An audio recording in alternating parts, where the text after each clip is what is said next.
objectifs. Absolument. Est-ce que les objectifs étaient atteints? Les objectifs... Je vais répondre à la question. Vous savez, il faut savoir qui vous avez en face. Vous comprenez? Parce que lorsqu'il y a un mouvement de masse, remarquez bien, très peu sont convaincus de ce qu'ils font. C'est pour ça que lorsqu'on arrête certains leaders, ils ont très peur, ils se mettent à pleurer. Alors, nous, à l'ADEC, on s'est dit, l'important, c'est la culture militante qu'on veut impulser à l'université. Ce n'est pas forcément le résultat qui est important. Vous pouvez avoir un résultat, mais si vous êtes incapable de faire rester ce résultat, ça ne vaut pas la peine. Nous nous sommes dit à l'ADEC, avant de lancer notre mouvement, que nous voulons impulser un mouvement syndical à l'université et cultiver ce que j'appelle les convictions militantes auprès des étudiants pour la culture du non. Certes, on n'a pas pu obtenir les résultats que vous escomptez, mais il faut reconnaître une chose, c'est que pour une fois, le gouvernement de ce pays, représenté par le ministre de l'Enseignement supérieur, s'est assis avec les étudiants d'homme à homme pour discuter. Parce que c'est aussi ça le rôle de l'université, former des intellectuels.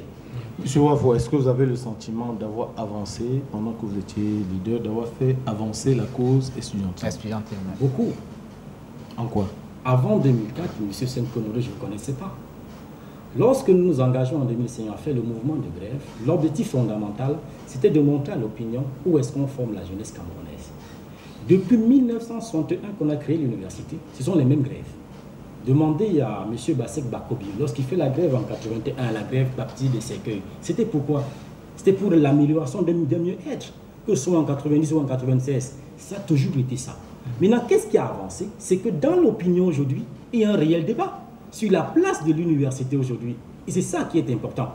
Parce qu'il faut aujourd'hui qu'on repense l'université. Si on ne repense pas l'université, nous ne sortirons jamais de l'auberge. Jamais du sous-développement. Oui, mais justement, le débat n'a pas beaucoup évolué puisque aujourd'hui, les mêmes problèmes persistent. Il n'y a pas de toilettes, les salles de cours sont exiguës, les effectifs sont pléthoriques, les laboratoires n'existent pas toujours. Donc, les mêmes revendications qu'en 2005. Donc, on a comme l'impression que vous avez trop vite capitulé. Non, je vais ajouter à votre question. Est-ce que là où l'université existe depuis 2 siècles, les grèves sont soutenus par les mêmes revendications? Est-ce que ici au Cameroun, vous avez l'impression que vous avez vraiment fait avancer la cause estudiantine en faisant toutes les grèves que vous avez faites? Vous savez, il ne faut pas seulement voir la responsabilité de ceux-là qui ont mené le mouvement de grève. Nous sommes dans une société et ceux qui nous gouvernent travaillent pour nous et non le contraire. En principe, il y a ce qu'on appelle une responsabilité partagée lorsqu'il y a un problème.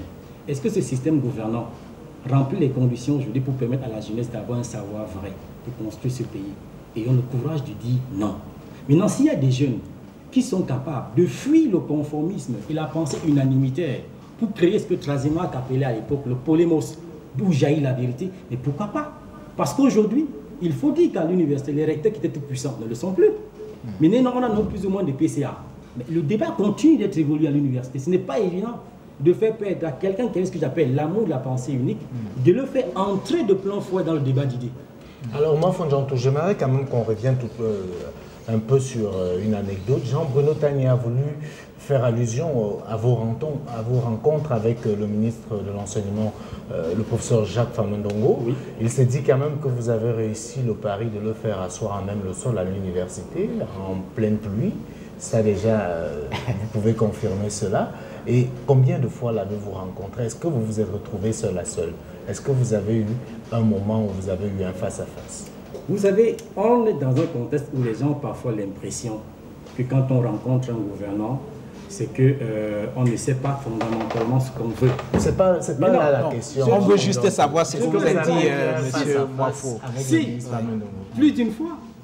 Et qu'est-ce qui est sorti de ce passage? Plus d'une fois. Vous savez, on est dans un contexte où les gens ont l'impression que l'étudiant est un éternel enfant. On va dire l'état paternel. Vous comprenez un peu? Ça n'essaye pas d'évoluer. Je l'ai rencontré plus d'une fois. Parce que l'important, c'est le débat d'idées. Et comment vous l'avez trouvé, le ministre Famendongo? Quel homme est-il? Monsieur Famendongo appartient à un système. Vous comprenez? Ce n'est pas fondamentalement sa pensée à lui.